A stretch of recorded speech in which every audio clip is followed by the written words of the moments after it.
Il est par ailleurs des catégories de personnes qui souffrent plus que leur part normale d'épreuves et qui ont souffert encore davantage à cause des délais prolongés que l'État a mis à soulager leurs problèmes. Et c'est pourquoi l'Assemblée nationale va être appelée le plus tôt possible à étudier une loi de la protection de la jeunesse.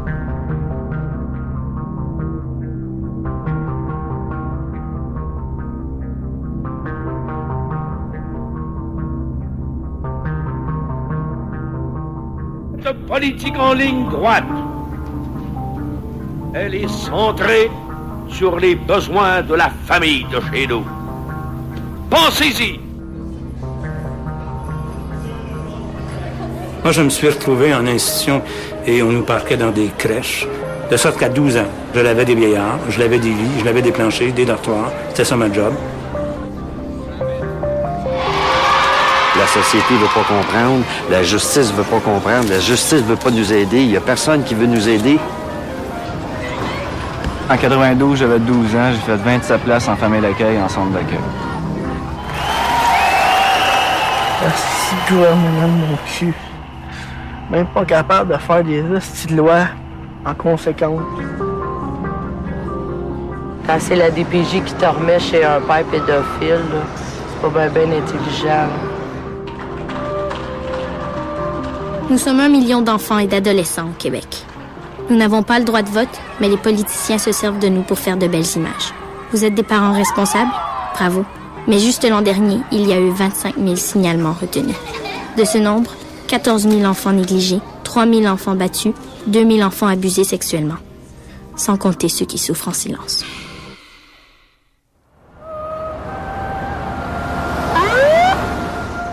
La maltraitance fait beaucoup plus de victimes que le cancer chez les enfants. Il fait beaucoup plus de victimes que les malformations cardiaques chez les enfants. Monter les tons des enfants, là, on parle pas des enfants victimes d'un mauvais traitement. 40% des bébés qui meurent accidentellement au Québec décèdent à cause de la violence de leurs parents.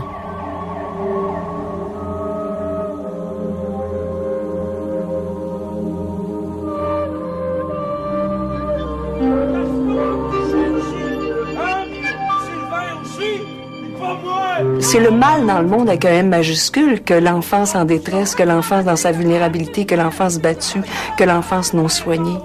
C'est le vrai visage de la barbarie, c'est ça? L'enfant avait été mis dans le garde-robe pendant 2 ans. Là, on parle pas dans 1950, puis au Kosovo, là. On parle d'ici, puis c'est un enfant, là, maintenant que je parle. Il a fait l'amour avec moi. Il m'a dit je t'aime.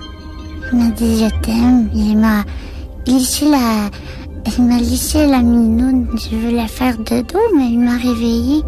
Il a mis son pénis dans ma bouche. Il était couché sur moi, à genoux.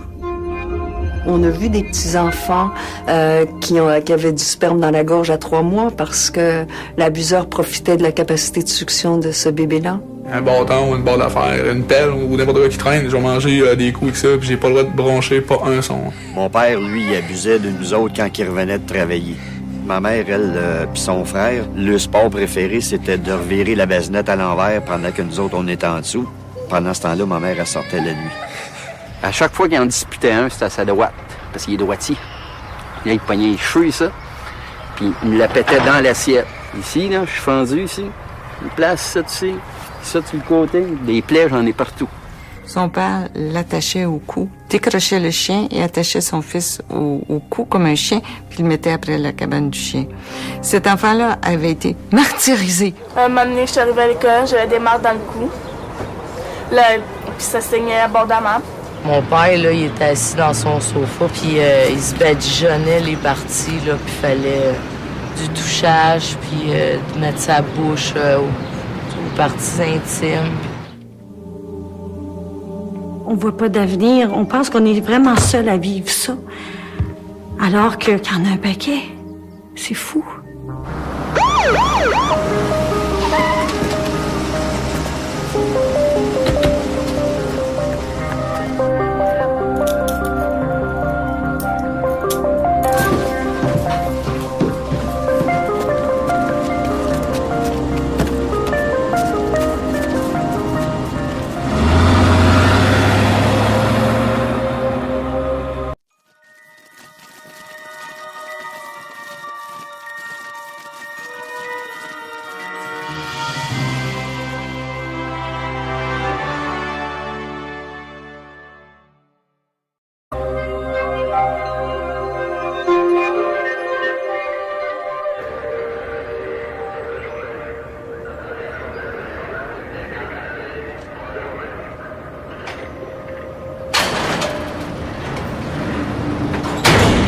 Julien est un pédophile.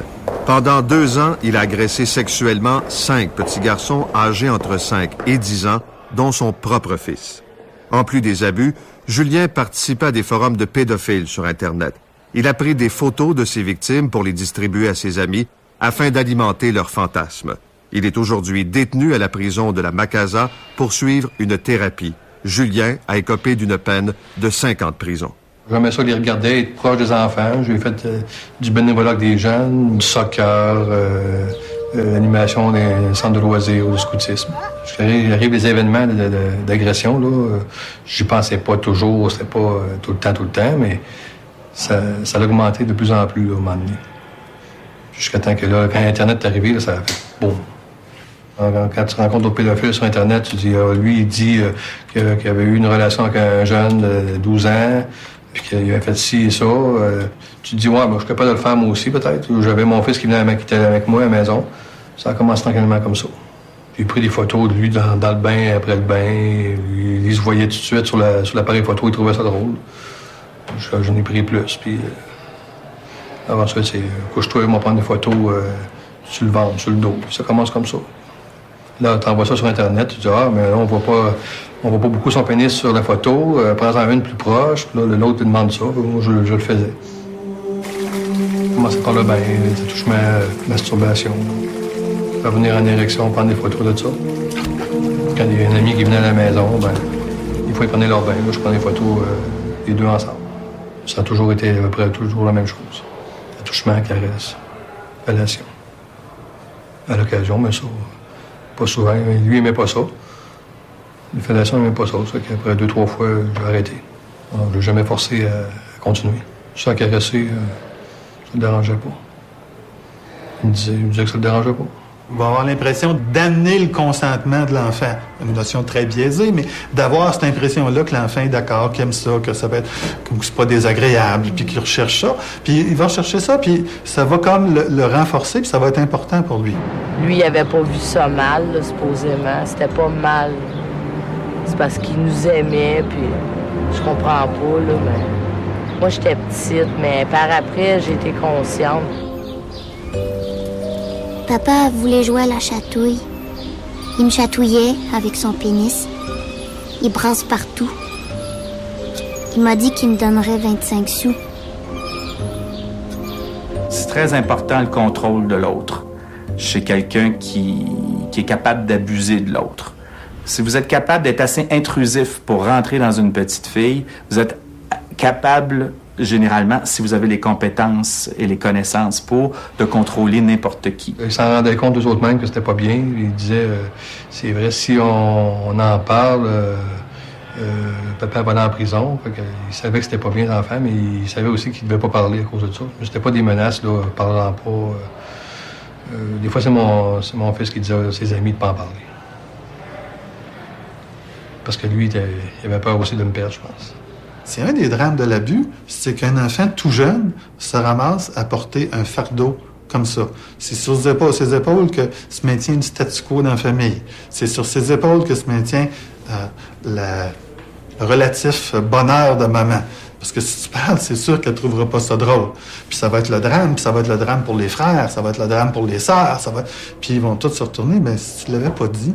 La peur tout le temps qui est là, de se sentir coupable de ça, là. Moi, j'ai réalisé que j'étais pas coupable de ça quand les policiers m'ont dit « C'est pas toi qui vas briser des vies, c'est lui qui a brisé des vies. » On le sait, mais c'est plus fort que nous autres.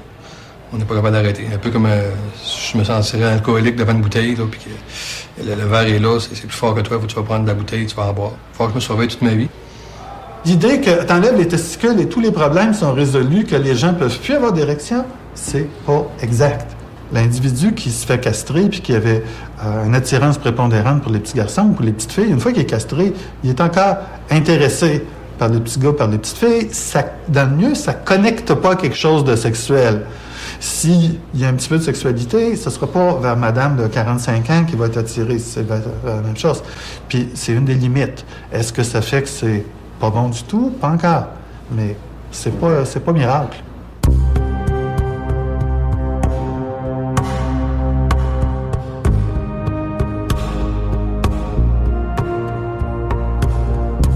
Ouais, je pense que c'est d'arrêter de dire aux enfants de se méfier des inconnus puis de se méfier des personnes connues.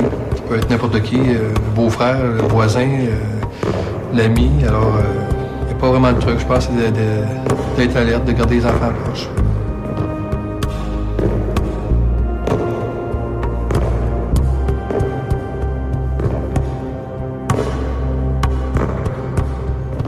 C'est sûr qu'il faut toujours avoir un doute sur ces individus-là. Ils sont formidables dans le contrôle de la pensée des autres.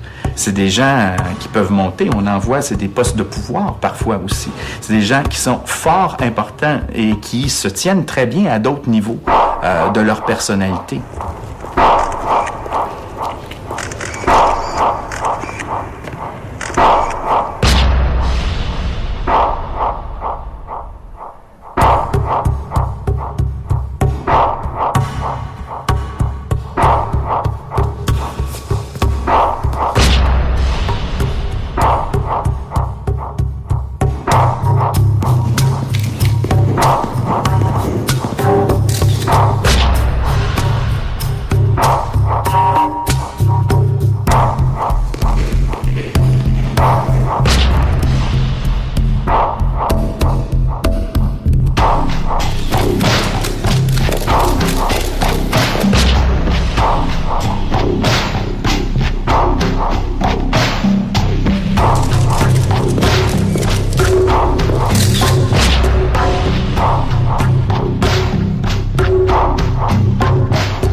C'était quelqu'un qui prenait beaucoup de place quand ça arrivait dans mon environnement.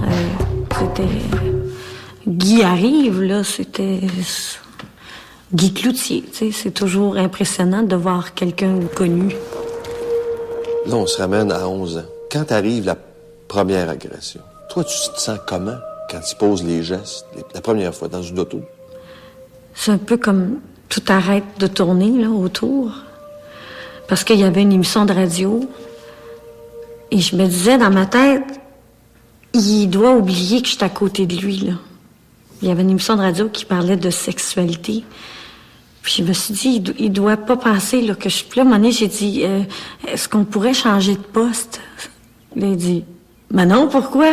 Là, il a dit, t'as-tu déjà vu ça, un pénis, tout ça? Là, j'ai figé, j'étais surpris, je le regardais, puis je disais non, j'osais pas répondre, j'étais gênée de répondre, mais en même temps, je sentais qu'il fallait que je réponde, je savais plus où me placer, c'était une situation inconnue, puis je comprenais pas qu'est-ce qui arrivait là. Et là, ben, j'ai mis ma main comme il me l'a demandé, puis...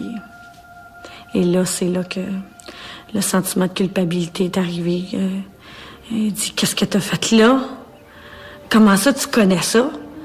Faut jamais que tu parles de ça à personne. Passe-moi un Kleenex en arrière. Là, vraiment, là, c'était de ma faute. J'avais posé un geste très grave. Il fallait pas que je le dise. Là, on s'en allait dans son condominium où sa femme nous attendait.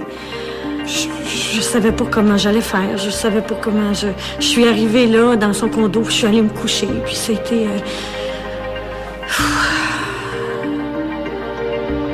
Il y avait le contrôle sur tout, là. J'ai jamais reçu un chèque chez nous, moi. J'ai travaillé beaucoup, là.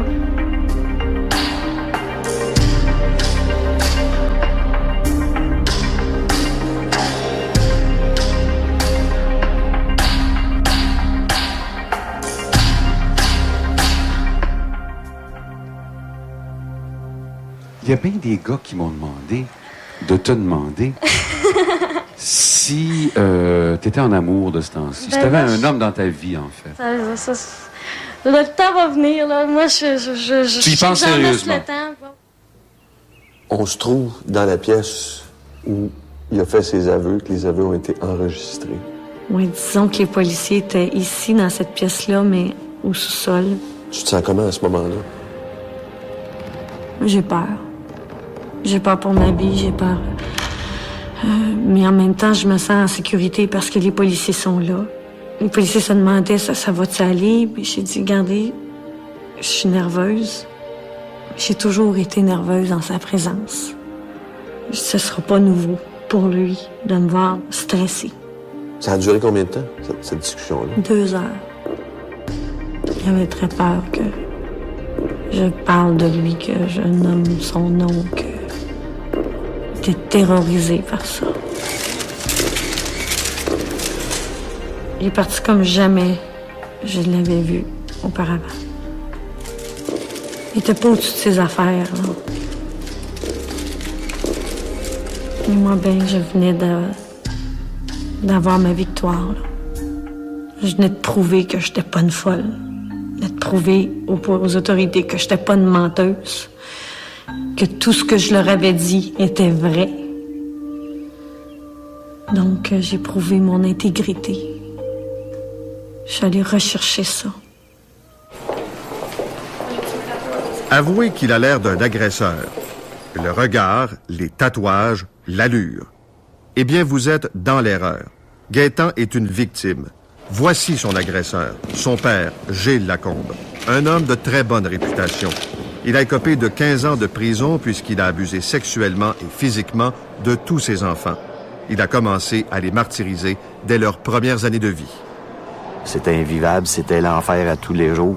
C'était la peur constante, la peur que quand il rentrait dans la maison, la peur quand il rentrait dans ma chambre ou dans la chambre de bain ou qu'il m'envoyait travailler dans le cabanon ou en dessous de la maison. C'était la peur constante, tout le temps qui arrive.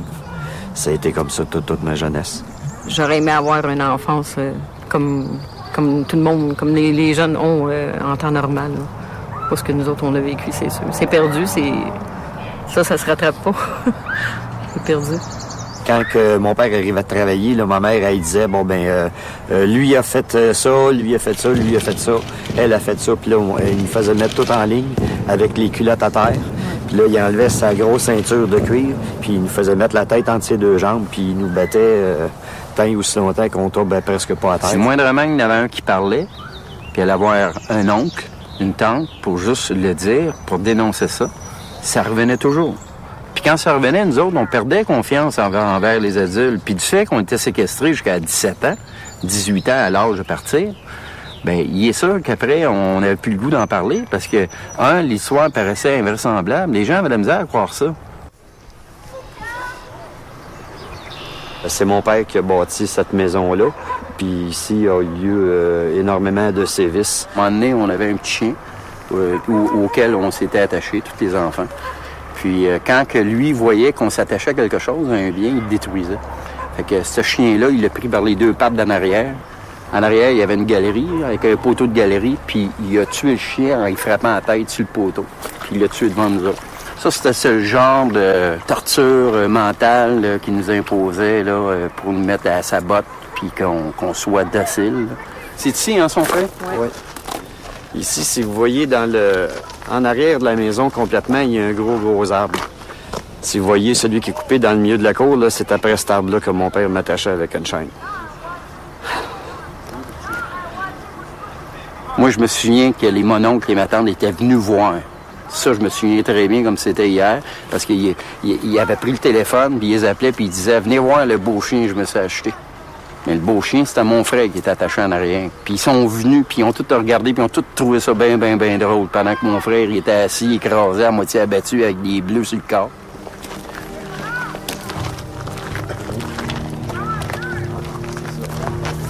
Dans le temps, là, ils mettaient la chaloupe dans cette petite rivière-là.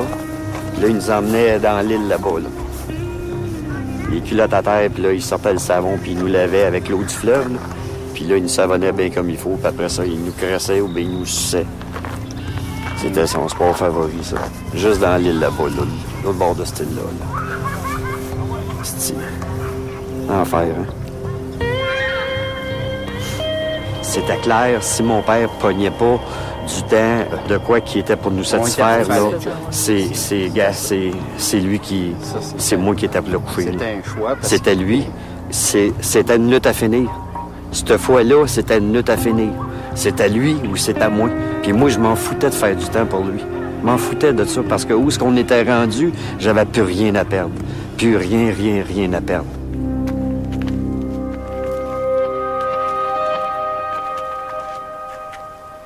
Carole et Philippe ont été violemment agressés par leur beau-père. Leur mère est même devenue complice des orgies. 7 ans de prison pour le beau-père, 5 ans pour la mère. On est resté là 11 ans. Ça fait bizarre, ça fait pas mal de vieux souvenirs qu'on essaie d'oublier. C'est sûr que ça fait mal en même temps et tout, un peu. Les chaises, on t'a mangé ta volée? Ouais. Ben, il y a une journée, mon frère, il a pas mangé ce qu'elle avait fait parce que c'était pas mangeable. Puis elle l'a poussé à terre avec la chaise. Oh, OK.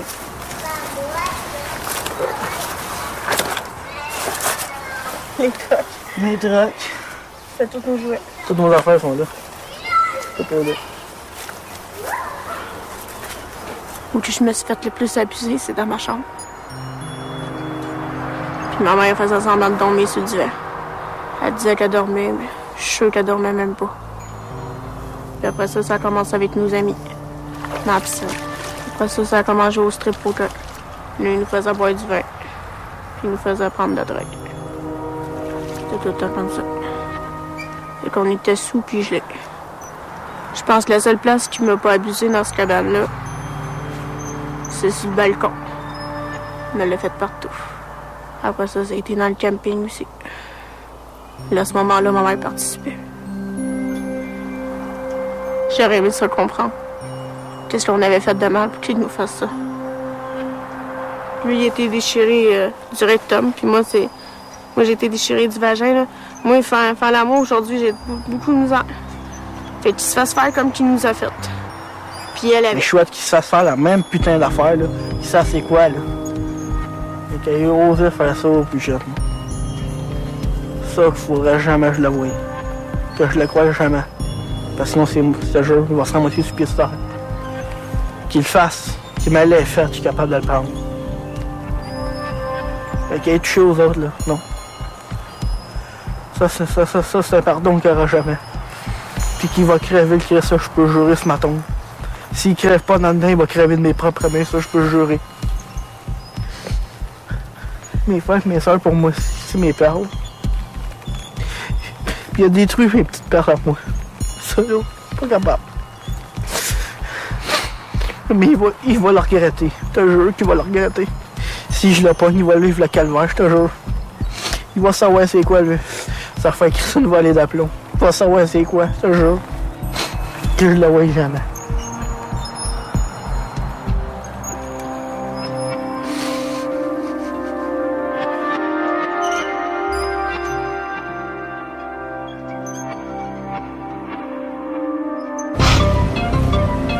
Patrick a été battu par son père de la naissance jusqu'à l'âge de 12 ans.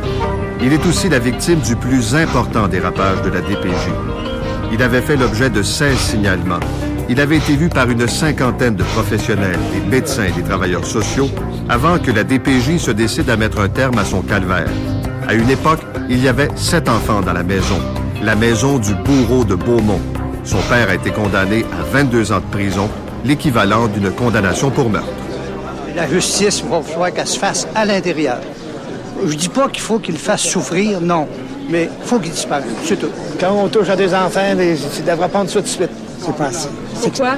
C'est épouvantable. C'était des enfants qui étaient complètement... qui étaient tristes. Un, entre autres, avec un œil au bord noir, maigre. Quant à l'autre, ben, c'est le plus vieux des deux. Lui, il avait l'air d'un petit martyr. Dans son visage, c'était la tristesse totale. Si je fais un petit son où je dis ailleurs, où je crie, genre, mais il continue jusqu'à ce que je sois meilleur. Je suis obligé de me taire. Je mangeais des volets ou ben des coups de marteau en dessous des pieds. Ou des, genre. Souvent, en plus en dessous des pieds, justement, parce que ça laissait pas de marque. Là, parce qu'après un bout, il y avait trop de plaintes, fait qu'il me frappait aux places que ça paraissait pas. Genre. Il tentait de nous expliquer comment son père le battait en dessous des pieds avec une barre de fer. Donc, il avait pris mon partenaire, l'avait couché à plat ventre. Il lui avait relevé les jambes comme pour faire un L de même. Et il avait pris un bâton. Il s'était mis à frapper sur les pieds de mon partenaire. C'était...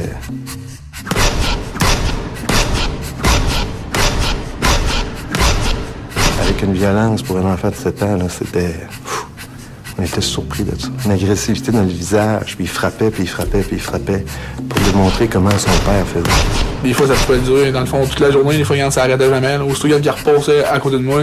Parce que, genre, si je faisais pas du ménage, je faisais le piquette. 2 mains dans le dos, puis face à un mur. Fait qu'il passait, il me crissait un coup de poing, un coup de pied. Ouais. Cette journée-là, on a pris 27 pages de déclaration. Ça allait bien. Il racontait ça et il était libéré de tout raconter ça. Mais le moment où ça a été peut-être plus dur pour lui, c'est lorsqu'il a raconté l'épisode où son père avait uriné dessus. Il m'a pissé dessus partout, là, dans la face, partout. Puis il m'a dit, t'es mon chien, si tu gardes, tu vas arrêter de pisser aux lettres, là. Fait qu'après ça, il m'a obligé à passer toute la journée la face sur le rond d'urine, genre. Vraiment la face comme ça, à plat dedans. Fait que j'avais même pas le droit de me relever et prendre de l'air. Je fais passer des fois 5-6 heures, la fin de l'année, je me levais, j'avais mal à la tête. J'étais étourdi, là. Le jeune a un chien, il y a un chien à la famille, et l'individu décide que le chien, il va le tuer. Fait qu'il est allé sur une branche d'arbre, il a emmené un marteau. Il l'a pendu après l'arbre, mais là, le chien, il voulait pas mourir. Et pendant que le petit gars tient la corde dans l'arbre, son père est en bas en train de donner des coups de marteau sur le chien pour en finir avec le chien. J'ai pas le droit de pleurer. J'avais pas le droit, fait que je pleurais pas. Si je pleurais, c'était pire encore, fait que je pleurais pas, c'est tout. Moi, je suis pas un gars qui pleure encore, là, puis je pleurerai jamais. Là. C'était régulier que ces enfants-là, entre autres le plus vieux, mangeait des volets parce qu'il y avait volé de quoi dans le frigidaire. Parce que prendre de quoi dans le frigidaire, chez eux, ça s'appelait voler de la nourriture. Je me lève, genre, je vais à l'école, sans manger. Le midi, je dîne pas plus. Puis le soir, ben, je rentre, je mange pas plus. Là. Des fois, je peux manger une sandwich au beurre de pinot en 3-4 jours. Là. Pour boire, là, des fois, je buvais dans la cuvette de toilette. Là. Genre, je me cachais pour boire là. Genre. Fait que, ben, je mangeais du dentifrice en cachette. Au moment donné, genre, on venait juste d'emménager, puis ça faisait un bon bout que j'avais pas mangé. Puis dans mon garde-robe, j'ai trouvé une boîte, il y avait de la melasse puis du vinaigre. Fait que je buvais du vinaigre, puis je mangeais de la melasse. C'était pas bon, genre, mais tu sais. Quand je suis rentré en centre d'accueil, j'avais 13 ans. Puis sur le dossier, là, quand ils ont fait l'examen de moi, là, ils ont dit que j'avais le poids d'un gars de 6 ans à 13 ans. Ce que j'ai vu, c'est que souvent les gens fermaient le dossier parce qu'il n'y avait pas de preuves, ou ils croyaient que c'était la mère qui était violente, puis que le père, il contrôlait la situation. Ils croyaient ça. Comment ils me fait croire ça, je sais pas, là, mais... C'est une personne d'abord que je vois régulièrement à l'église. C'est une personne qui s'est offerte pour être bénévole, pour tondre le gazon, ben des petits travaux manuels. Puis c'est une personne qui me semblait même des fois inoffensive, même vulnérable à certains aspects. Alors ça m'a surpris beaucoup. Dans le village, tout le monde se pose la question, comment une histoire aussi sordide a été gardée sous silence et si longtemps? À quelques reprises, je me suis senti en confiance avec certaines personnes. Ces personnes-là, genre, ils ont eu le moyen de me faire parler, puis j'ai parlé, mais regarde, ces 3-4 fois-là, je me rappelle, ça n'a rien donné, absolument rien. À toutes les fois que j'en ai parlé, j'ai mangé une volée. Je suis pas sorti de chez nous, j'ai mangé une volée. Fait que ça sert à quoi de parler? Ça se rend pas jusqu'aux bonnes oreilles. Comment j'explique ça? C'était l'été, il faut dire. Les chefs d'équipe ont été en vacances un après l'autre, mais pendant l'été, j'ai parlé à 3 chefs d'équipe différents parce qu'ils remplaçaient l'autre, les intervenants, il y avait des remplaçants, il n'y avait personne. J'appelais, puis je parlais toujours à des personnes différentes.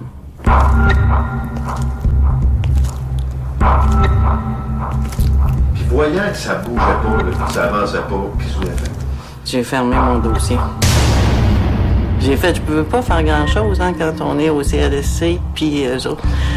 J'ai pensé souvent, après que j'aurais peut-être pu, quand j'ai su ce qui s'était passé pour le vrai, appeler le DPJ. Mais je ne l'ai pas fait, je ne sais pas si ça aurait donné quelque chose.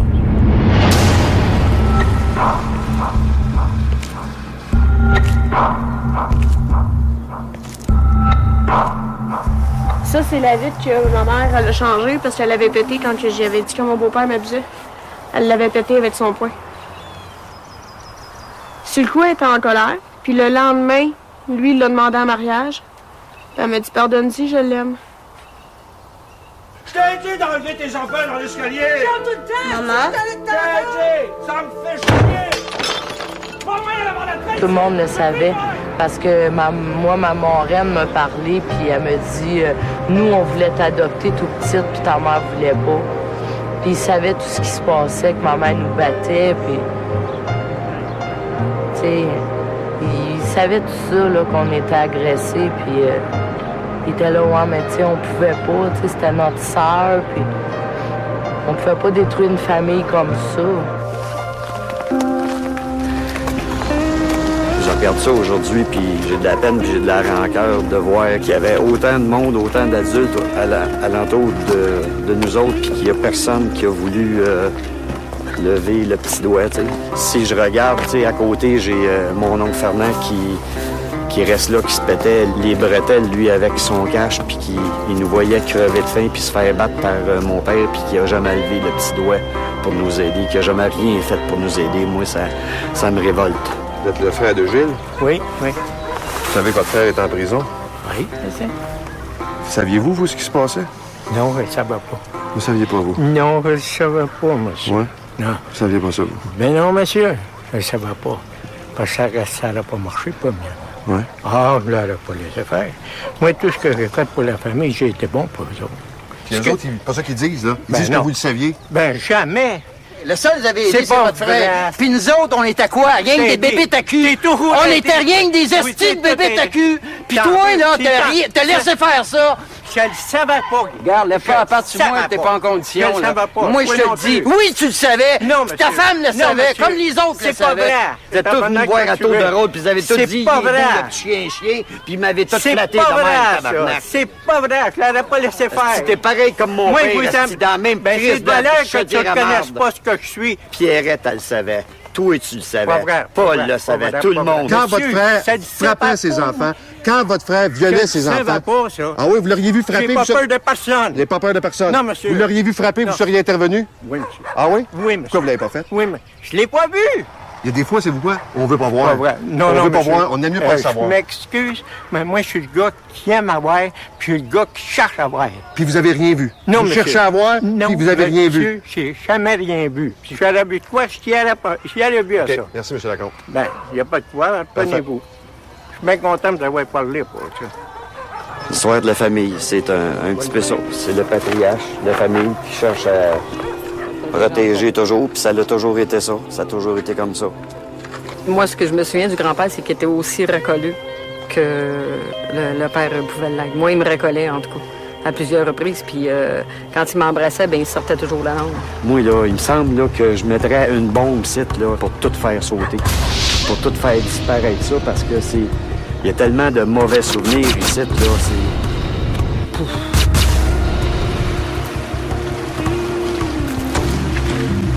Ben, tu sais, je voudrais voir mon père sortir pour écrire une volée vraiment la journée qui sort, là, tu sais, sauf qu'encore là, il y a beaucoup de monde qui me dit de pas faire ça, parce que tu sais, tu vas prouver au monde que t'es comme lui, en fond. Parce que il y a des psychologues qui m'ont dit qu'il y avait des chances que je sois comme lui plus tard. Fait que c'est sûr que oui, t'es comme là, j'ai pas d'enfant à moi, mais si un jour j'en aurais, c'est un stress qui est là pareil, là. Je pourrais pas le savoir tant que je le vivrais pas. Puis c'est que je veux pas faire ça, je veux pas être comme lui, là. C'est vraiment pas, puis je pense pas que je vais être comme lui, là. J'en suis pratiquement sûr, là.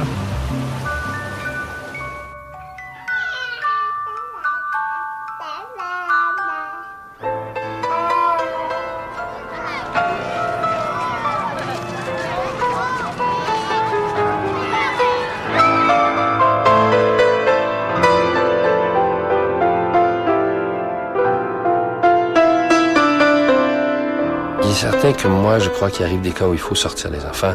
Mais au-delà de ça, qui les sort et où on les envoie? On peut pas juste dire on sort les enfants. T'as pas fini ta phrase quand tu dis ça. Tu l'as pris, tu l'as mené où, puis il fait quoi, avec qui? Réponse, la DPJ et les centres jeunesse. Oublions les délinquants. Ne parlons que des enfants battus, négligés ou abandonnés. Protection de la jeunesse, Philippe Piché, bonjour. Où vont-ils? Qui s'occupe d'eux? Les intervenants et nous, faut assumer qu'on n'est pas là pour être aimable ou aimé par les parents.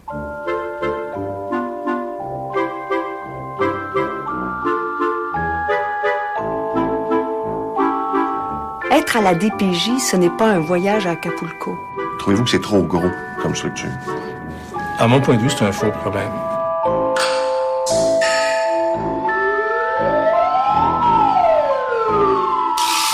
Ce qui compte, c'est que les intervenants qui sont en aide avec les jeunes puis les familles soient proches, puis que les gens n'aient pas 200 km à faire pour les rencontrer. Vous trouvez pas ça trop gros comme bureaucratie? Non, ça, à mon point de vue, c'est un faux problème. Parce que les équipes sont déployées vraiment dans les communautés. Je pense que ces gens-là, là, ils savent pas de quoi ils parlent. Ils savent pas de quoi ils parlent parce que moi, là, je les connais pas. Ils sont pas avec nous. Nous, on touche facilement, quotidiennement, je dis bien quotidiennement, près de 1000 enfants et jamais on les voit. Ils savent pas qu'on existe. Ils savent pas qu'il y a une rue Adam, qu'il y a une rue Sainte-Catherine, qu'il y a une rue Ontario aussi.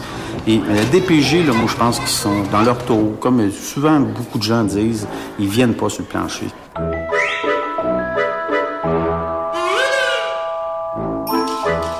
Et comme toute bonne bureaucratie, elle veut plus d'argent. Aujourd'hui, il faut investir plus de 36 millions de dollars dans l'ensemble des centres jeunesse parce que c'est beaucoup de postes, dans le fond. C'est beaucoup d'intervenants qui doivent s'ajouter à la batterie là, de celle qu'on a actuellement. On investit dans quoi? Dans le béton, dans les murs. On investit dans de la paperasse. En tout cas, on investit dans les bureaux. Voici l'immeuble abritant l'Association des centres jeunesse du Québec en plein centre-ville de Montréal. L'édifice a été choisi immeuble de l'année. Son hall de 3 étages de haut est constitué de marbre et de granit, et les fenêtres sont panoramiques. On a tout enlevé ce qui était staff des écoles, tout ce que c'est qui est travailleur de milieu, il n'y a pas de subvention. Moitié travailleur de rue, c'est subventionné à la pièce, pour dire à la pièce. Ici, dans le quartier, il y a 2 ans, on avait 1,2 million de dollars pour contrer ou combattre la pauvreté. Le fonds a changé. 175 000 pour notre quartier ici. 175 000, ça remplace le 1,2 million. Puis quand on réussit à avoir un 1 000 $ ou un 2 000 $ d'une organisation, on nous tape sur l'épaule et on nous dit « On sait que tu es capable de faire beaucoup plus avec notre pièce. » Vos bureaux, c'est pire les maisons neuves. C'est pas les prix meilleurs marchands en ville pour des espaces à bureau. Il y a eu quand même une période où les loyers étaient plus modiques, effectivement. Mais donc, on a pu bénéficier de cette... Vous payez combien de pieds carrés ici? Je pourrais pas vous dire exactement. À peu près? Je sais pas. Il faudrait que je vérifie. Mais vous avez quelle superficie à peu près? Vous occupez quel espace?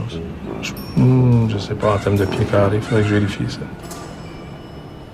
Les enfants en protection n'ont pas tout à fait droit au même luxe. Nous voici à Saint-Jérôme. Il s'agit d'un centre d'accueil. Les clôtures ont 15 pieds. Il y a même du barbelé par endroits. Avons-nous affaire à de dangereux criminels? Non. Ce sont des enfants de 6 à 12 ans qui ont tout simplement besoin d'aide et d'amour. Un enfant a besoin d'une famille d'accueil. Il n'y en a pas, alors on va dire placez-le en centre d'accueil. On nous demande, on nous commande, on exige qu'on fasse des compromis dans nos jugements pour rendre les jugements conformes aux ressources qui existent et non conformes aux besoins des enfants. Le système de la protection de la jeunesse, c'est eux qui livrent les services, qui jugent leurs services et qui fabriquent le scénario de théorie de cause pour la Cour. Alors, son juge est parti. Les juges donnent presque toujours raison à la DPJ. Personne ne peut se vanter d'une telle performance devant le tribunal. Oui, on peut dire qu'environ 9 décisions sur 10 vont dans le sens des recommandations qu'on fait à la Cour. Moi, j'ai l'impression, après 15 ans de travail, que placer un enfant, c'est comme rendu banal. Et il y a eu une rotation énorme d'intervenants dans les dossiers. On pouvait voir 3, 4, 5 intervenants dans une année, prendre les dossiers un après l'autre et faire le petit bout de chemin avec eux en perdant la vue d'ensemble de l'ordonnance. Et tout le monde jouait finalement à chaise musicale avec les dossiers. Ce qui s'est vécu dans les 10 dernières années d'un centre jeunesse, la création des centres jeunesse, la fusion des établissements a amené des mouvements de personnel, des changements de structure. Et que cette instabilité-là nuit à la qualité du travail qu'on a à faire.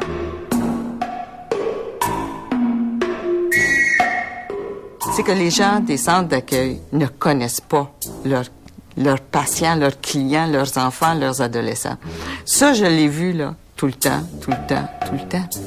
Une travailleuse sociale, une TS comme on dit dans le milieu, doit s'occuper de combien d'enfants? Version de la ministre. On a un 22. Version du haut fonctionnaire. Là, selon moi, les chiffres que j'ai les plus récents, c'est 21, 23. La réalité. Moi, au niveau de la prise en charge, j'ai 25 jeunes à peu près, dans à peu près 18 familles d'accueil. Parce que j'ai vu des TS qui avaient des enfants en famille d'accueil, les Laurentides, Rive-Sud, Québec, et qui passaient son temps à se promener sur la route. Ça, je vous dirais, c'est assez exceptionnel. La règle générale... Je pense pas que ça soit exceptionnel. Ben, je pense que oui. On en a partout. J'en ai, moi, qui sont à Saint-Amable. J'en ai qui sont dans les Laurentides, tout ça. Ce qui fait qu'on accorde à chaque enfant moins de 2 heures par semaine. Qu'est-ce qui arrive quand quelqu'un prend des vacances? Une TS prend des vacances, qui s'occupe des dossiers? Idéalement, ça serait d'avoir suffisamment de ressources pour remplacer toutes les absences de formation, de congés et des vacances aussi. C'est pas la réalité actuelle. Donc, ça veut dire que des TS, déjà avec un bon nombre de dossiers à s'occuper, se voient donner d'autres dossiers pendant les absences prévues. Oui. Ce qui fait qu'on s'adresse uniquement là, aux situations les plus aiguës. Les chefs d'équipe ont été en vacances un après l'autre, mais pendant l'été, j'ai parlé à 3 chefs d'équipe différents parce qu'ils remplaçaient l'autre, qui remplaçaient l'autre, remplaçaient l'autre. Les intervenants, il y avait des remplaçants, il n'y avait personne. Vous avez la Finlande qui se dit qu'il y a 1% de décrochage scolaire parce qu'il y a un professeur pour 15 étudiants. Ici, on fait des réformes au niveau scolaire à tous les 3-4 ans, puis on oublie toujours, finalement, qu'il y a un professeur pour 35 étudiants. 42% de décrochage à Montréal, contre 1% en Finlande. Parce que les autres, ils se disent, on n'a pas les moyens de sacrifier un seul enfant. Un enfant qui est pris en charge depuis l'âge de 2 ans arrive à 15 ans pour trouble de comportement, puis il n'y a personne qui est capable de me dire qu'est-ce qui s'est passé de 2 à 15 ans. Il me semble que c'est important. Prenons le cas d'un enfant de 6 ans placé jusqu'à 18 ans. Est-ce que l'avocat chargé de le défendre vérifie ce qui se passe avec l'enfant à 7 ans, à 9 ans ou à 12 ans? On ne sait plus ce qui se passe avec les enfants, les procureurs. Si l'enfant ne rentre pas en communication avec moi, non. Je ne penserai pas nécessairement à communiquer avec tous les jeunes de façon à tous les 6 mois ou à tous les ans, pour savoir comment ça va. Non. La plupart du temps, je ne sais pas par après, ils peuvent avoir été transférés et je ne le saurais pas. Il faudrait donc qu'un enfant de 7 ans ou de 9 ans téléphone lui-même à son avocat. Ça peut paraître un non-sens vu comme ça, mais c'est la réalité. Souvent, on ne sait pas ce qui se passe. Moi, un système qui s'occupe des enfants devrait être jugé plus durement que les autres parce qu'ils ont une plus grosse responsabilité. On a même, à l'occasion, fait des comparaisons entre ce qui se passe dans le milieu carcéral adulte par rapport à ce qui se passe à l'égard d'enfants en situation de protection, là, qu'on veut protéger.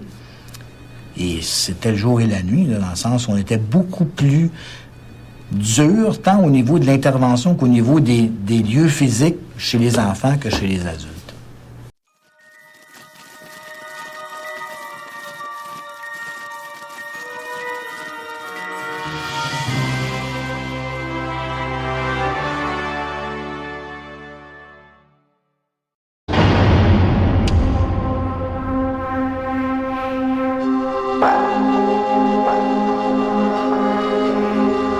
Où sommes-nous?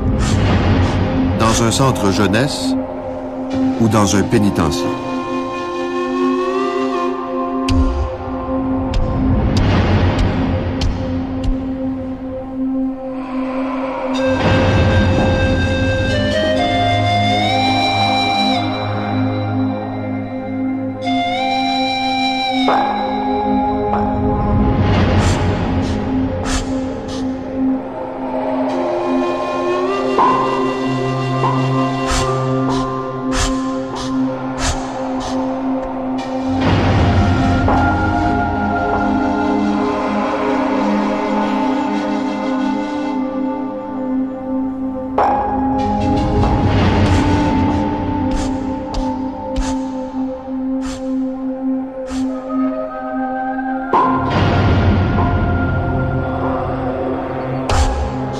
Julien, pédophile, sera en liberté d'ici 1 an ou 2. Il a droit, comme tous les autres détenus, aux services offerts, ce qui veut dire thérapie, formation, petit travail rémunéré et bien sûr un havre de paix pour les visites contact de sa conjointe. Et ils vont avoir accès à de l'aide dans leur environnement, dans le milieu dans lequel ils vont retourner. J'ai jamais été suivie, j'ai jamais eu d'aide pour ça. Puis j'avais un père pédophile puis une mère violente. Donc, s'ils rencontrent des difficultés à ce moment-là, à se réadapter au niveau de l'emploi, au niveau de toutes les relations familiales, de toutes les sphères de leur vie, ils seront pas seuls pour y faire face. Mon père il a fait 3 mois de prison, puis quand moi j'ai eu 4 ans, que je me souviens, on est retourné là les fins de semaine, chez mon père. Puis ça a recommencé. Ça a duré jusqu'à ma fin de ma maternelle. On n'a jamais eu de thérapie pour ça, rien. Je comprends pas, là, t'es pédophile, tu l'es toujours. La jeune fille qui avait été abusée pendant plusieurs années, 3 ans après, elle n'avait eu aucune thérapie pour l'abus sexuel. Donc, elle a juste fait du temps pendant 3 ans. D'ailleurs, quand on entend un jeune parler de centre d'accueil, il utilise des termes très forts. Je fais du temps. Ça, c'est des termes de prisonniers, ça, là. Je fais mon temps, je fais ce que j'ai à faire, je dis ce qu'ils veulent entendre. Si tu sors un enfant de chez lui pour l'amener en prison, parce que c'est un peu l'équivalent de ça, où tu le bardasses avec des familles d'accueil, on a un mauvais système pour ça, où il reste dans des centres, où là, il est enfermé, puis s'il est turbulent, on l'enferme. On utilise énormément toutes sortes de formes de confinement, donc des privations additionnelles de liberté, comme par exemple de mettre des enfants en isolement, de mettre des enfants en retrait de longues heures ou en arrêt d'agir, par exemple. C'est un programme 0,5 jours où ils peuvent être dans leur chambre jusqu'à 21 heures par jour. Je dois vous dire que lorsque j'en ai entendu parler, j'ai voulu être rassurée. C'est ce qu'on a fait. Cette mesure n'est utilisée qu'exceptionnellement. Et on m'a garanti que c'était dans des situations uniquement où c'était pour la protection de l'enfant ou la protection de son entourage. Il n'y a rien de pire que d'arrêter d'agir quelqu'un. Je trouve ça une violence extrême. Eux autres pensent que c'est poli puis que c'est un terme politically correct. Ils viennent de se vendre en esti. C'est une des pires cochonneries. C'est pas arrêter d'agir, c'est arrêter d'être. Parce que le jeune qui fait une crise, il est en train de revendiquer quelque chose, il en peut plus là. Faut écouter ça.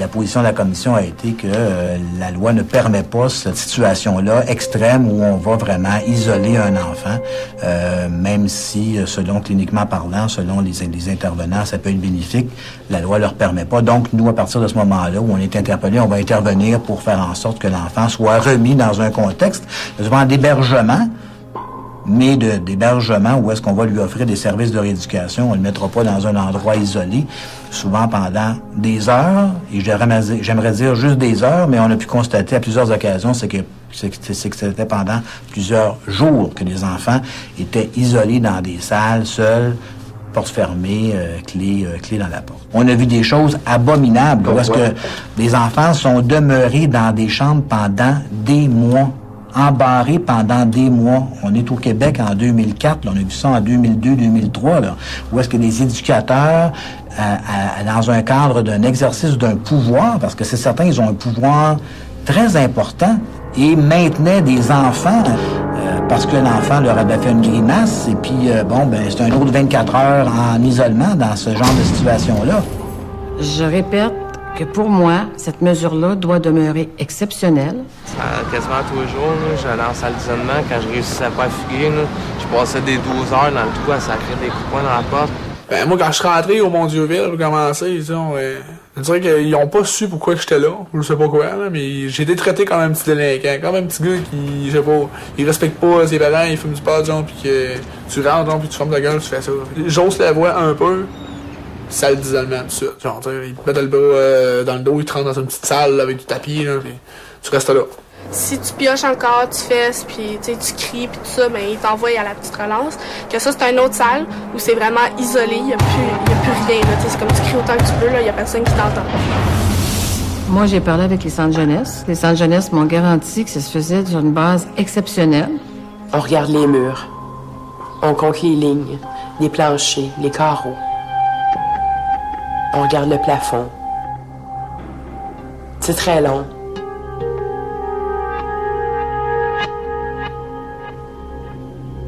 J'ai vu des salles d'isolement dans lesquelles j'aurais jamais voulu y être pendant 5 minutes.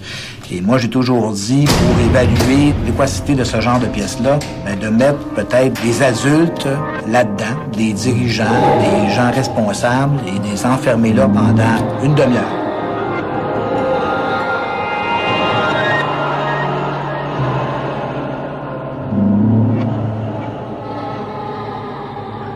Vous avez jamais vu une salle d'isolement? Non, mais on m'en a parlé. On a 3. Ils sont fenestrés, les gens ne peuvent voir à l'extérieur. Pourquoi il n'y a rien? Ben, c'est parce que si les jeunes ne restent pas, nous, tout de suite, quand la crise est finie, les jeunes sortent. Il n'y a pas de jeunes qui restent ici à long terme en réflexion. Là. Ils sortent automatiquement. Quand la crise est finie, ils sortent. On rouvre la porte. Ne vous laissez pas dire jamais que les enfants passent une demi-heure ou une heure en isolement. Les enfants passent de très longues périodes en isolement. Comment vous trouvez ça? Pour moi, là, c'est une mesure qui est exceptionnelle. Aussitôt qu'ils vont dire, ben moi, je suis pas d'accord. Isolement. Dans des cas où les jeunes risquent de se causer des blessures ou risquent de se faire mal à eux-mêmes. Aussitôt qu'ils vont dire, ben moi, ça me tente pas de faire ça. Isolement. On a ici une salle où il y a des fenêtres. Expliquez-moi juste une chose. Si c'est exceptionnel, pourquoi est-ce qu'on en a 3? Il y a quelque chose de morbide dans cette façon de faire que les enfants subissent et c'est indescriptible. Ce qu'on nous explique ici, alors moi, j'ai pas de raison de ne pas croire ce que M. Gosselin nous dit, c'est que quand la crise est finie, les jeunes sortent, ils retournent vaquer leurs activités. Si la mesure, ma question, c'est si la mesure est exceptionnelle, pourquoi est-ce qu'on a besoin de 3 salles? Mais là, quand même, il y a combien de 130. jeunes? Il n'y a pas 1000 personnes ici, là. 130 jeunes, 3 salles d'isolement. Ben, il faut poser la question à monsieur. Là. Mais vous ne trouvez pas ça beaucoup? J'ai pas de moyen de mesurer si c'est beaucoup ou pas. Tout ce que je sais, c'est que ces salles-là, ce qu'on me dit, sont utilisées pour des mesures exceptionnelles et de façon exceptionnelle. Mais là, juste comprendre. Là, ça marche. Rentrez donc, juste voir. Mettons, on ferme ça. Je peux? Oui. Là, il y a quelqu'un qui barre ça. Oui. Là, il arrive quoi? Il y a toujours quelqu'un en surveillance. Si jeune veut sortir, il va cogner dans la porte, il y a quelqu'un qui va lui ouvrir. C'est égal. Okay. On a toujours des agents sans surveillance. Il n'y a personne qui se blesse là-dessus? Non. Il n'y a personne qui cogne la tête là-dessus? Ça peut arriver qu'un gars donne un coup de poing dans le mur. Si un gars se blesse... Honnêtement, là, ça peut... Ça peut arriver. Oui, c'est pas... Vous trouvez pas ça un peu sombre et... Alors moi, je fais pas la promotion de ces chambres-là, là, très honnêtement. On est venu la voir. On nous dit que c'est utilisé quelques fois par jour, des fois plusieurs fois par jour, ça dépend des circonstances. Moi, je pense qu'il ne faut pas non plus donner l'impression que c'est une mesure qui est utilisée 365 jours par année pour les mêmes enfants. Là. Alors, Est-ce qu'il arrive, pas ici, là, mais qu'un enfant peut se retrouver 23 sur 24 dans sa chambre, à l'unité ou dans le local de l'unité? Très rare. Parce que le jeune va avoir le droit de sortir dans la journée. Nous, si on fait un accompagnement particulier, on accompagne nos jeunes tout le temps. Un jeune peut être dans sa chambre, mais il va avoir des temps de sortie, il va participer à certaines activités, mais il ne sera pas laissé 24 heures sur 24 dans sa chambre. Ça arrive du 23 sur 24? Non. 22? Non. Combien? 6 heures, 7 heures maximum. Donc, des 20 heures, c'est déjà arrivé il y a quelques années. Ça arrive plus? Non, ça arrive plus. Moi, ça arrive pas ici à Québec, en tout cas. Peut-être ailleurs. Je sais pas. Moi, je ne parlerai pas pour ailleurs, moi, je vais parler pour les centres que je m'occupe. OK. Que je dirige.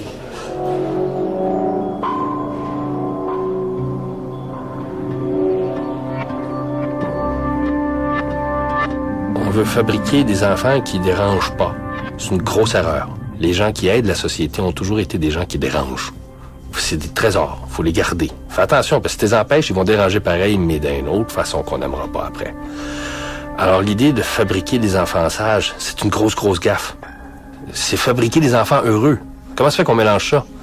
Faut fabriquer des enfants heureux, pas des enfants sages. On fabrique des enfants foutus en ce moment. Le pourcentage est d'environ un petit peu plus que 40% des jeunes qu'on a dans nos services ont une médication là, au niveau psychiatrique. À 12 ans, Francis affirme être maltraité chez lui. Il contacte la DPJ pour obtenir de l'aide. Résultat, même si sa grand-mère veut l'héberger, on l'enferme dans un centre d'accueil et on lui prescrit des médicaments.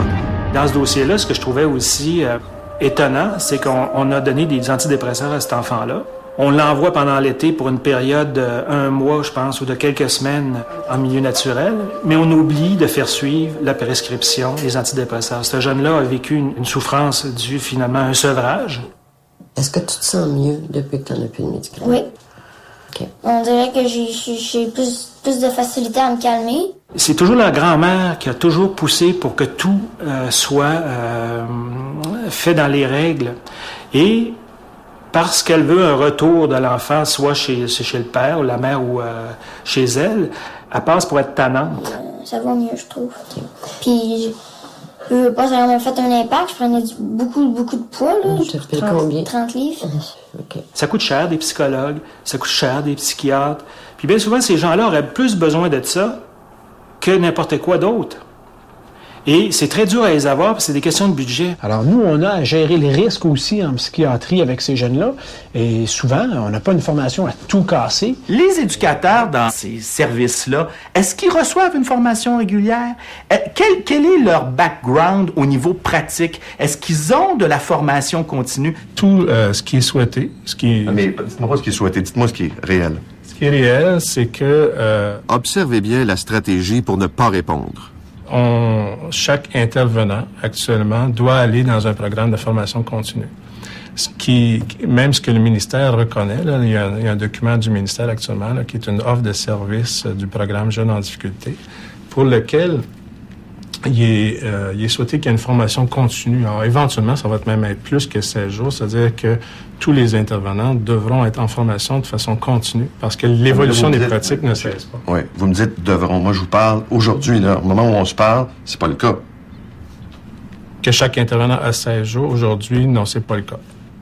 Alors, aujourd'hui, chaque intervenant a combien de jours de formation? Je ne pourrais pas vous donner un chiffre exact, là. Mais c'est certainement que chaque intervenant a un certain nombre de jours de formation. On dit autour de 7 jours. C'est possible, j'ai pas le chiffre exact. Et là, embarque aussi la dynamique du suicide. Plus de 30 % de nos jeunes dans nos services sont à haut risque suicidaire. Moi, j'ai un client qui a fait une tentative de suicide au mois de décembre. Et au retour de l'hôpital, comme conséquence, on le fout 5 jours en retrait. C'est pas le premier, c'est que ça arrive. L'an passé, à notre camp de relâche, il y avait 28 enfants sur 70 qui prenaient soit du Ritalin ou un médicament quelconque. Mais il y a des mamans qui vont porter leur Ritalin ici l'été, ils nous le laissent ou qu'ils le laissent à l'école durant le temps d'école parce que le papa, c'est lui qui se gèle au Ritalin quand l'enfant n'est pas là.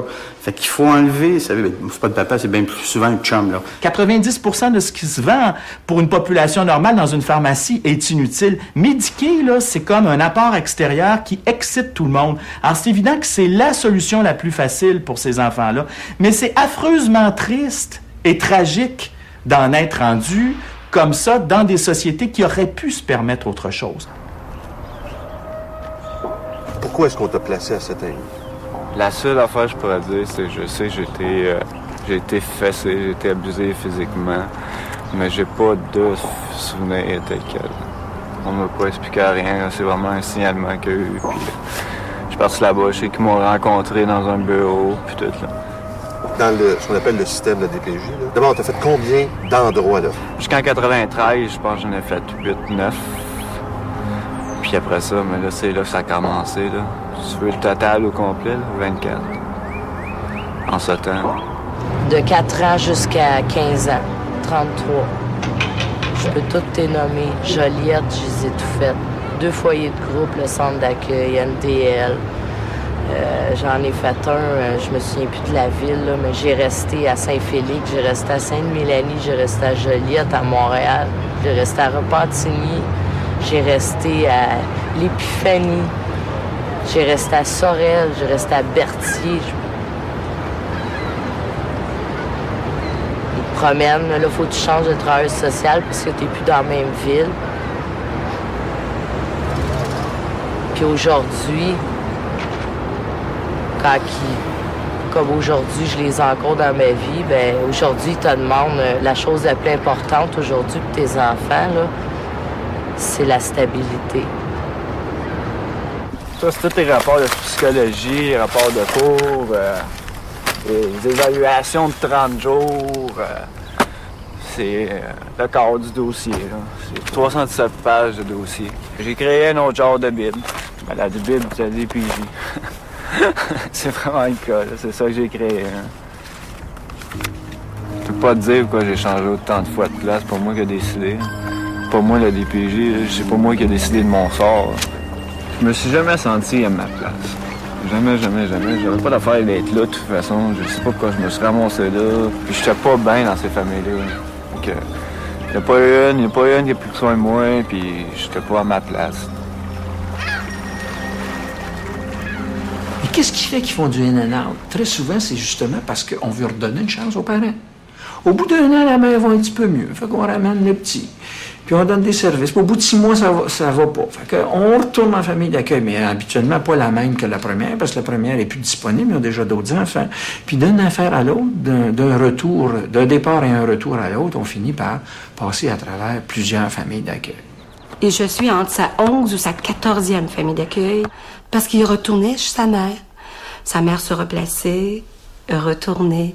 Et là, lorsqu'il est arrivé à peut-être la Xème fois, 11, 12, 14 fois, je sais pas, le juge a dit, c'est Sophie. C'était un enfant qui était chez lui, qui était seul les fins de semaine, parce que sa mère allait boire. Il se réveillait en hurlant, en criant, « Maman, maman, maman », il cherchait sa mère. Une fois, parce que quand j'étais petit, ma mère était partie sans moi, puis moi, je m'avais réveillée, puis je savais plus était où ma mère, j'ai fait 9-1-1. Puis t'étais où dans ton lit? Oui. Un lit avec des côtés ou pas de côtés? Oui, avec des côtés.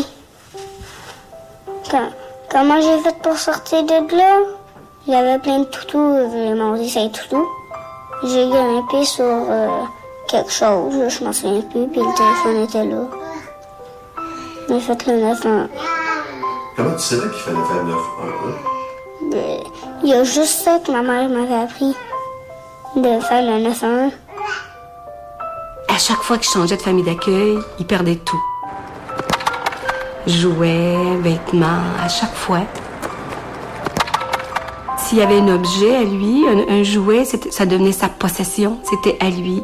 Alors dès qu'on touchait à ces choses, il attaquait.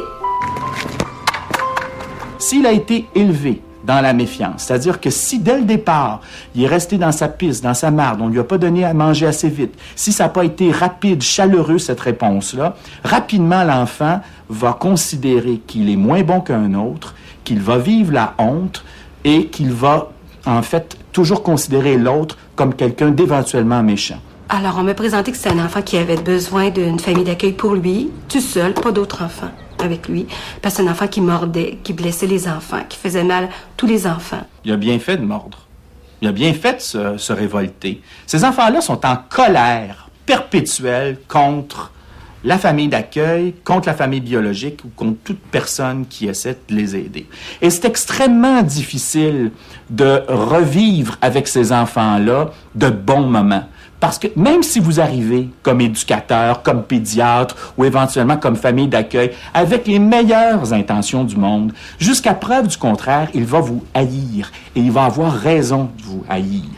Ici, je suis le maître. J'ai des griffes. Mes griffes poussent. Je vais tout détruire. C'est ce qu'il me dit. La première bonsoir qu'il me dit, je vais tout détruire chez toi. Je vais tout casser chez toi. J'avais un berger allemand. Il dit, ton berger allemand, je vais le tuer. Puis ton manger, il est pas bon. Puis il nous le disait, j'ai fait tant de familles d'accueil, moi j'en ai... Puis il nous disait des noms, hein, il nous donnait des noms. Ils m'ont tous jeté dehors. Alors toi aussi, tu vas faire la même chose que tout le monde. Tu vas nous jeter dehors à 4 ans, là, nous dire ça, là. L'échec de la protection, en bonne partie, est lié à ça. On maintient les droits parentaux beaucoup trop longtemps, avec toutes sortes d'espoirs que les choses vont aller mieux. Mais encore une fois, comme je disais tantôt, si la madame, ça y prend 5 ans à aller mieux, correct pour elle, mais le petit, il n'est pas au congélateur pendant ce temps-là. Là. Il a établi des liens, il s'est développé. Les 5 premières années de la vie, là, ça ne se refait pas. Quand un enfant est placé avec l'idée qu'il va retourner alors qu'il ne retournera jamais, qu'il est ballotté d'une décision à l'autre comme celle-là, il devient aussi incapable d'investir la famille d'accueil qui voudrait l'aider ou l'autre lieu d'accueil parce qu'il vit dans la nostalgie et une forme d'illusion. Et c'est souvent des enfants dont les placements-déplacements ont été la source de telles illusions qui n'ont jamais pu s'ancrer, qui n'ont jamais pu faire l'expérience d'une relation vraie, avec un attachement vrai, avec finalement un amour vrai. Et moi, je trouve qu'il faut développer une obsession de la stabilité pour ces enfants-là. Et oui, beaucoup d'enfants ont vécu de l'instabilité. Parlons-en de la stabilité. Françoise Boivin et Jacques Larocque vivent avec leurs 2 enfants naturels, mais ils sont sans nouvelles depuis 18 mois des 4 enfants que la DPJ leur avait confiés. C'est des enfants qui étaient très carencés. il souffrait d'abandon, il souffrait de désorganisation là, de leur personne, tout ça. C'était vraiment... Les 3 derniers bébés là, qu'on a accueillis, c'était vraiment là, des cas là, très lourds. Là. Des enfants qu'ils aiment, des enfants qu'ils ont aidés à combler de graves retards. Une famille heureuse jusqu'au jour où tout a basculé. J'ai pris des chèques qui étaient déjà signés. J'ai marqué mon nom dessus. Et puis, je les ai encaissés. J'étais au casino. Je savais pas, j'avais un problème de jeu. J'ai dépensé à peu près 38 000, 40 000 $. Ma femme, elle ne savait pas. Fait qu'ils ont dit, écoutez, de toute façon, vous allez être en justice pour cette affaire-là. Puis il dit, non. Il dit, il y a quelque chose qui ne marche pas. Il dit, on va fermer votre famille d'accueil. Là, un matin, ils nous ont convoqués au centre jeunesse. Puis là, durant la conversation, ils ont dit, écoutez, nous allons évaluer votre situation, bon, tout ça. Et puis, à la fin de la conversation, elle dit, vous savez qu'il faut qu'on collabore pour le bien-être des enfants, parce que ça, c'est leur phrase magique. Fait que, elle me dit, présentement, il y a une intervenante qui est partie à l'école chercher l'enfant, la plus vieille, pour l'emmener dans une autre famille. J'ai dit, pardon. Je me suis levée et j'ai dit, la réunion vient de se terminer. Ça fait 1h30 que vous me parlez de la communication, du bien-être des enfants et de l'intérêt des enfants. Vous prenez un enfant qui se fait 5 ans, qui se lève tous les matins dans la même famille, qui sait où ce qu'elle va manger, dormir et se relever pour aller à l'école. Et là, vous me dites que vous êtes parti. Non, ça, c'est inadmissible. Je me suis rendue à l'école. Fait que là, j'ai pu prendre l'enfant puis là, lui dire que c'était pas de sa faute. Qu'elle avait rien à faire là-dedans. Que c'était des décisions d'adultes. Fait que mon mari a appelé à la garderie. Ils n'ont pas voulu répondre à l'appel. Fait que là, il est parti. Il s'est allé à la garderie.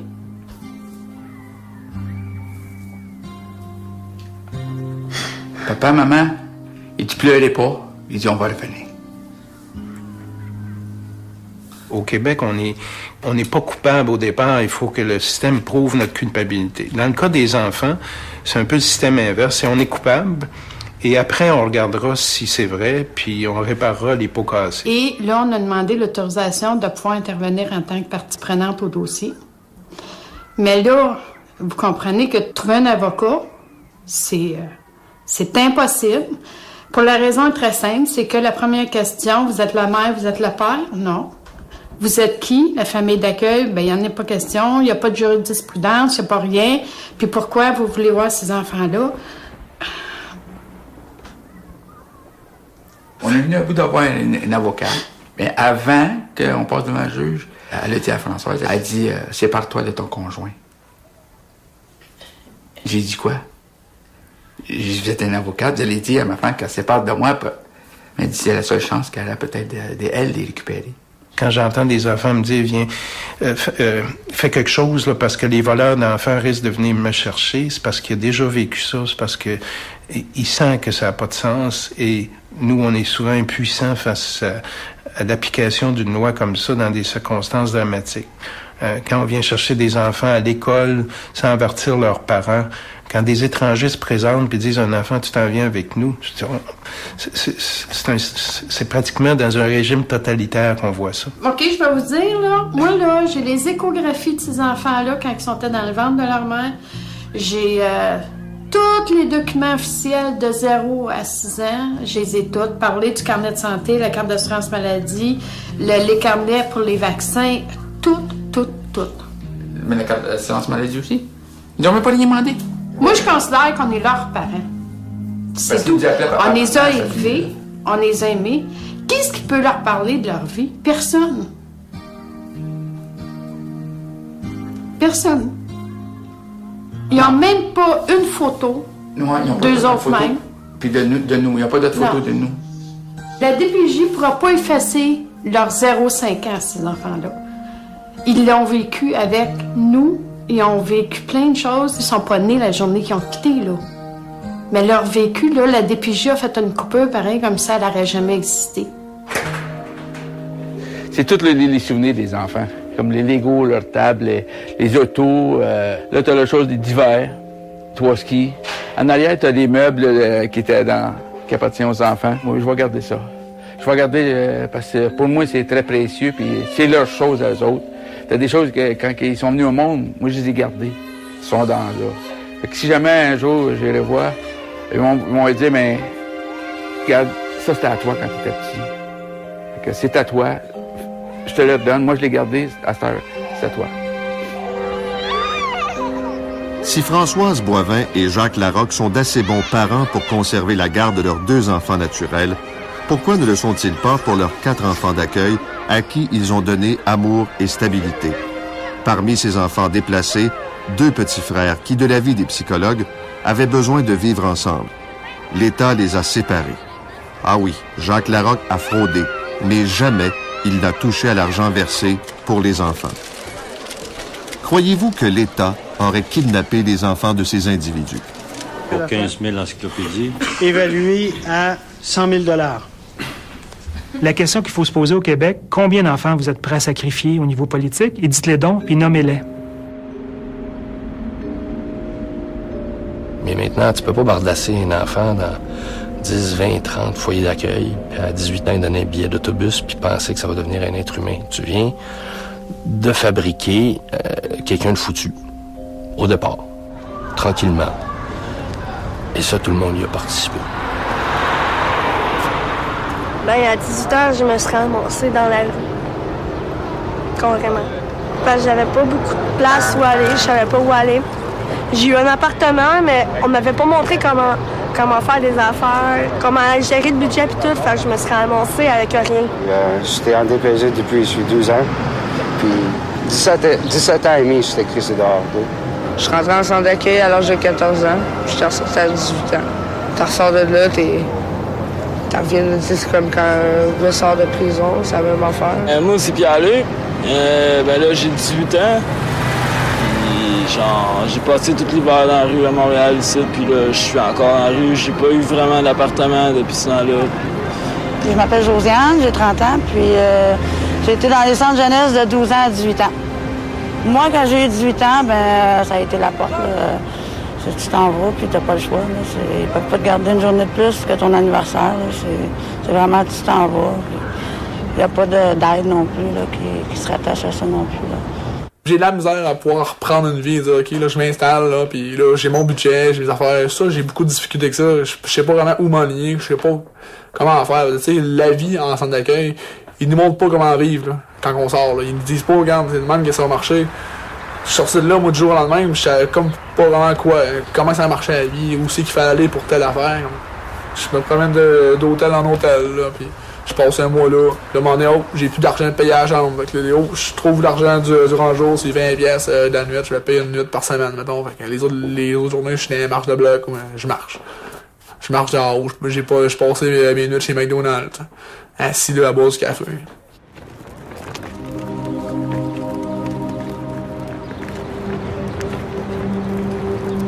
J'ai été placée en famille d'accueil, en foyer de groupe, après en centre d'accueil. Puis après, à 15 ans, je tombe enceinte, fait qu'ils m'ont lâchée. Quand un jeune de 18 ans se retrouve à la rue, puis qui a été 3 ans, 4 ans en centre d'accueil, ce qui était encadré, structuré, et une telle heure pour ça, une telle heure pour ça, qui se retrouve dans la rue, pas de famille, pas rien, c'est la détresse. Moi, je trouve ça une catastrophe pour ces gens-là. Mais il faut réaliser qu'à l'âge de 18 ans, un enfant qui a souffert au niveau de sa maturité affective ou au niveau social est un enfant qui fonctionne souvent comme un enfant de 12-14 ans. J'ai plein de pères ici puis de mères qui viennent me voir, qui me disent, garde, j'ai bien de la misère. C'est vrai que je néglige un peu mon enfant. J'ai de la misère à m'approcher de mon enfant, mais j'ai pas eu ça. J'ai été placé. Les jeunes, ils arrivent à 18 ans, ils n'ont pas de modèle. Ils n'ont pas de modèle de famille, ils n'ont pas de modèle parental. Ils sont seuls, là. C'est pourquoi on voit maintenant les générations DPJ. Le père, le fils et bientôt le petit-fils. Je suis désolé, mais moi, c'est sûr, certain, la première année, je suis parti à la galère. J'ai voulu m'amuser, j'ai voulu triper, mais ça a fucké mon système, ça a fucké mon crédit, ça a fucké plein d'affaires. Donc aujourd'hui, j'ai plus rien. Il faut que je travaille comme un bœuf pour avoir tout ça. Qu'est-ce que j'ai pu gâcher parce que je voulais vivre. Je m'appelle David. Je suis un enfant de la DPJ. À 18 ans, je me suis retrouvé devant rien. On m'a refusé l'aide sociale. Découragé, j'ai pris une arme à feu et j'ai mis fin à ma vie. Personne n'a réclamé mes cendres. Dans ce cimetière, je ne suis qu'un numéro sur une plaque. La vie me tue, j'ai peine à comprendre ma peine.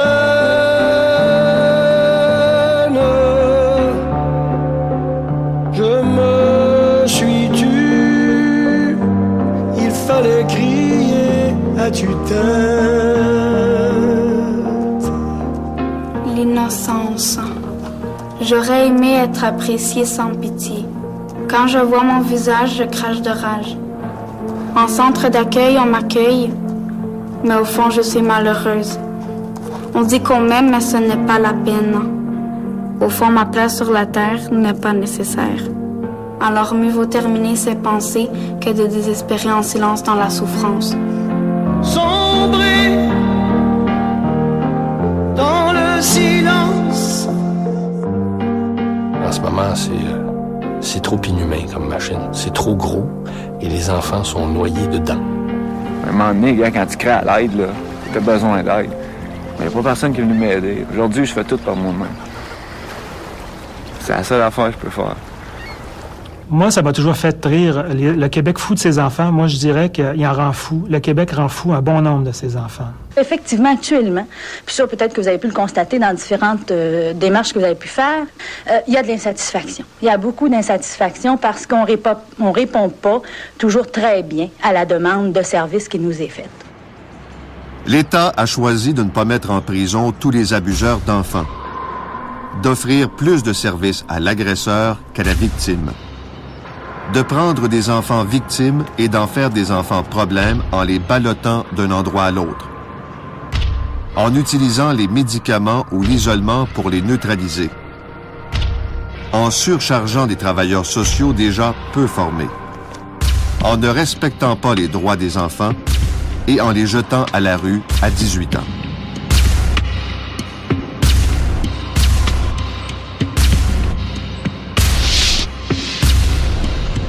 Tout ça par une machine bureaucratique qui coûte des centaines de millions. De toute façon, la ministre ne veut pas savoir ce qui se passe. Je dois vous dire que lorsque j'en ai entendu parler, j'ai voulu être rassurée. Elle veut être rassurée, se faire dire que tout va bien, ce que les bureaucrates feront avec plaisir. Il me semble que j'ai tout vu. Il me semble que je pense toujours que j'ai tout vu. Puis il y a toujours quelque chose encore. Je pense toujours que j'ai tout vu. Mais c'est pas vrai qu'on a tout vu. C'est pas vrai qu'on a tout vu. Il y a toujours pire, pire, pire. Je pense que tous les systèmes sont coupables, pas juste la DPJ. Et que la société a à réagir à un type de situation comme ça. Le docteur Gilles Julien n'est pas très bien vu par le système. La DPJ le considère comme un concurrent ou un adversaire. Il vit avec les enfants et leurs parents dans le quartier Hochelaga-Maisonneuve. L'énergie que nous transmet les enfants pendant la journée est extraordinaire et il nous donne l'énergie pour continuer à les défendre puis à s'assurer qu'il y a une trajectoire idéale. Ce qu'on veut ici, c'est le meilleur des mondes pour nos enfants. On travaille avec leur force, on travaille avec leur capital, on travaille avec leur talent. On essaie de faire en sorte qu'ils soient fiers puis que leurs parents en soient fiers. Et ça, c'est la meilleure prévention contre la négligence, les abus et autres. Moi, je viens des milieux aisés, où la marde était pognée, mais en même temps, j'ai eu un père très raide, qui était capable de violence, qui était pas un agressif chronique, mais capable de perdre des pédales, et en même temps, qui m'a donné des armes incroyables, m'a montré, quand t'as un grand trou dans toi, comment aménager ton trou. Il m'a montré des trucs comme ça. Puis tu sais, je suis devenu quelqu'un d'assez créatif pour survivre puis me rendre heureux. Moi, j'ai pas de pensée politique, mais j'espère vraiment pouvoir imprimer une pensée pour la famille comme point d'ancrage important, comme valeur traditionnelle qui m'a été transmise par ma grand-mère Simone, par mes parents, et j'espère pouvoir le faire avec les enfants que je soigne puis les familles que je rencontre. Pour moi, les familles, c'est le pôle le plus important d'une société. Moi, j'ai comme pas de frère, j'ai pas de sœur, dans le fond. J'ai pas connu la relation frère et sœur, ni frère et frère. Tu sais, mon frère, je l'ai connu comme un petit gars d'à côté qui mangeait des volets comme moi, dans le fond. Pas comme mon frère. Moi, je vois pas de famille là, dans ma vie à moi. Là. Mon arbre, c'est un grand fouet avec mon nom en haut. Là. C'est tout, là.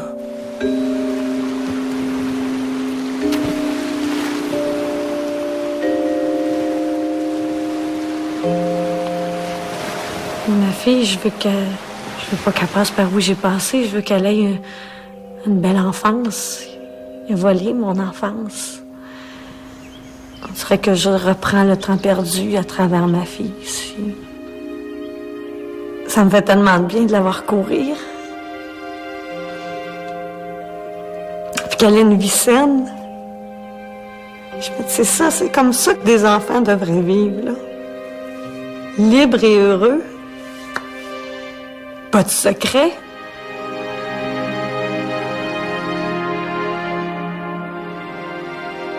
Je prends soin maintenant de la petite Nathalie. Parce que je pense qu'on va toujours être des enfants. Même quand on va avoir 80 ans, je pense qu'on...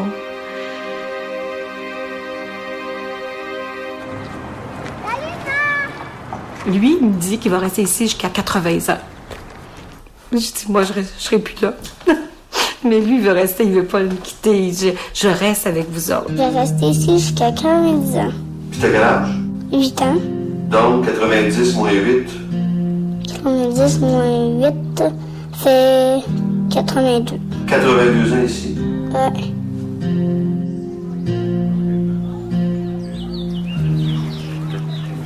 Ouais, c'est parfait.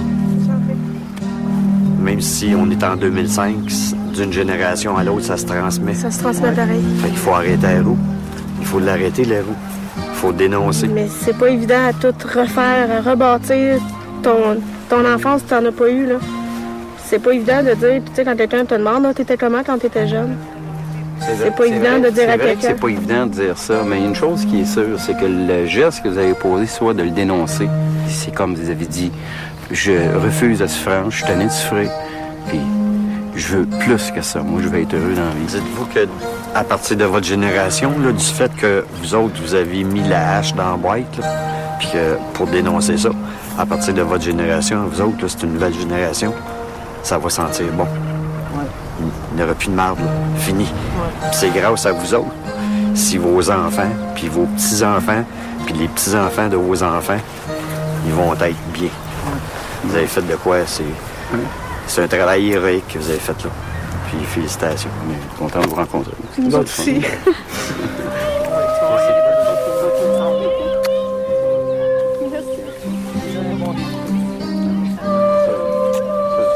Il est par ailleurs des catégories de personnes qui souffrent plus que leur part normale d'épreuves et qui ont souffert encore davantage à cause des délais prolongés que l'État a mis à soulager leurs problèmes.